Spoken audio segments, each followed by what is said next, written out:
আসসালামু আলাইকুম ভিউয়ার্স। এখন থেকে আপনার প্রিয়জনের ফোনের লোকেশন আপনার নিজের ফোন দিয়েই দেখতে পারবেন এবং তার ফোনটি আপনি ট্র্যাক করতে পারবেন যে সে এখন কোথায় আছে। তো অনেক সময় দেখা যায় যে আমাদের প্রিয় মানুষটি আমাদের সাথে মিথ্যা বলে। সে যদি এক জায়গায় থাকে সে বলে সে অন্য জায়গায় আছে। তো সেটি কিন্তু আপনি আপনার নিজের ফোন দিয়ে দেখতে পারবেন যে সে কোথায় আছে, তার সঠিক লোকেশনটা আপনি দেখতে পারবেন। তো সেটি করার জন্য আমরা চলে যাব আমাদের ফোনের ম্যাপসে, ঠিক আছে, গুগল ম্যাপসে। তো এখানে দেখতে পাচ্ছেন গুগল ম্যাপস অপশনটি, এখানে ট্যাপ করবেন, ঠিক আছে। গুগল ম্যাপসে ট্যাপ করার পরে উপরে দেখতে পাচ্ছেন যে প্রোফাইল আইকনটি, প্রোফাইল আইকনে ট্যাপ করবেন। এখানে ট্যাপ করার পরে এই যে নিচের দিকে দেখতে পাচ্ছেন যে লোকেশন শেয়ার, তো লোকেশন শেয়ারে ট্যাপ করবেন। ট্যাপ করার পরে এখানে দেখতে পাচ্ছেন যে গেট স্টার্ট, তো এই গেট স্টার্টে ট্যাপ করবেন।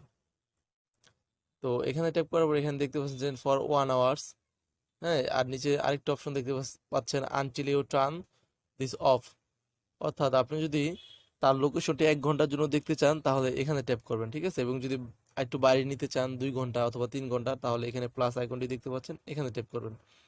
হ্যাঁ, এখানে ট্যাপ করলে কিন্তু বেড়ে যাবে, ঠিক আছে। আর নিচের যে অপশনটি দেখতে পাচ্ছেন যে until you turn this off, তো এই অপশনটিতে যদি আপনি ট্যাপ করেন তাহলে কিন্তু আপনার প্রিয়জনের লোকেশন আপনি যে কোনো মুহূর্তে দেখতে পারবেন, হ্যাঁ, যে কোনো সময় দেখতে পাবেন, এনি টাইম। আপনার যখন মন চাইবে তখনই কিন্তু আপনার প্রিয়জনের ফোনটি আপনি ট্যাগ করতে পারবেন যে সে কোথায় আছে এই মুহূর্তে, ঠিক আছে। তো এটি করার জন্য কিন্তু আপনার প্রিয়জনের ফোনে অবশ্যই ইন্টারনেট কানেকশন থাকতে হবে এবং আপনার ফোনেও ইন্টারনেট কানেকশন থাকতে হবে, ঠিক আছে, ডাটা অন করা থাকতে হবে। তো ধরেন আমি 1 ঘন্টার জন্য দেখবো, ঠিক আছে। এখানে 1 আওয়ারে ট্যাপ করব, ঠিক আছে। করার পরে এখানে মোর শেয়ার, এই মোর শেয়ারে ট্যাপ করে দিবেন। তো মোর শেয়ারে ট্যাপ করার পরে এখানে দেখতে পাচ্ছেন যে আপনি চাইলে তার লিঙ্কটা আপনি আপনার ইমেল দিয়েও নিতে পারবেন এবং আপনার ফোন নাম্বারটিও এখানে দিয়ে দিবেন, ঠিক আছে। এবং আপনার সেভ করা নাম্বার থেকেও আপনি আপনার নাম্বারটি দিয়ে দিতে পারেন।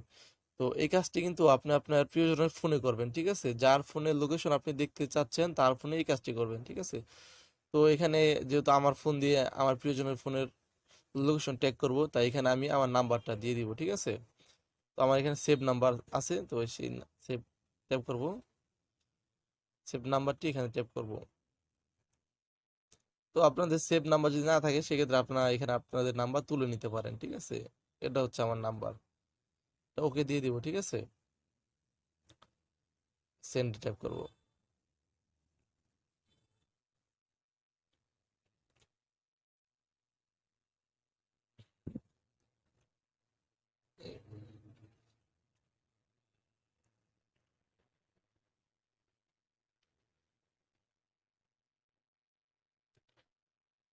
তো আমাদের কাজ, এবার এখানে আমরা এখানে সেন্ডে ট্যাপ করে দিব, ঠিক আছে। এখানে এসএমএস সেন্ডে ট্যাপ করে দিব।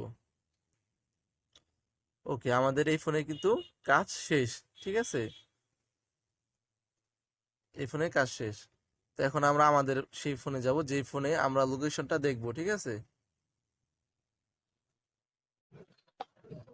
তো এখন আমি আমার এই ফোনে চলে আসছি, যেই ফোনে দিয়ে আমি লোকেশনটা দেখবো সেই ফোনে, ঠিক আছে। আমি যেই এই ফোনে, তো এখানে দেখতে পাচ্ছেন যে আমি যে লিঙ্কটা শেয়ার করছিলাম সেই লিঙ্কটা কিন্তু আমার এই ফোনে চলে আসছে, ঠিক আছে। তো এবার আমি লিঙ্কের উপর ট্যাপ করব। লিঙ্কের উপর ট্যাপ করার পরে দেখতে পাচ্ছেন আমি কিন্তু ওই ফোনের লোকেশন এখানে সব দেখতে পাচ্ছি, ঠিক আছে। এখানে কিন্তু ওই লোকেশনটা দেখা যাচ্ছে যে আমার ওই ফোনটা, ওই প্রিয় মানুষের ওই ফোনটা কোথায় আছে, সব লোকেশন কিন্তু আমি এখানে দেখতে পাচ্ছি, ঠিক আছে। তো এই ছিল আজকের টিউটোরিয়ালস।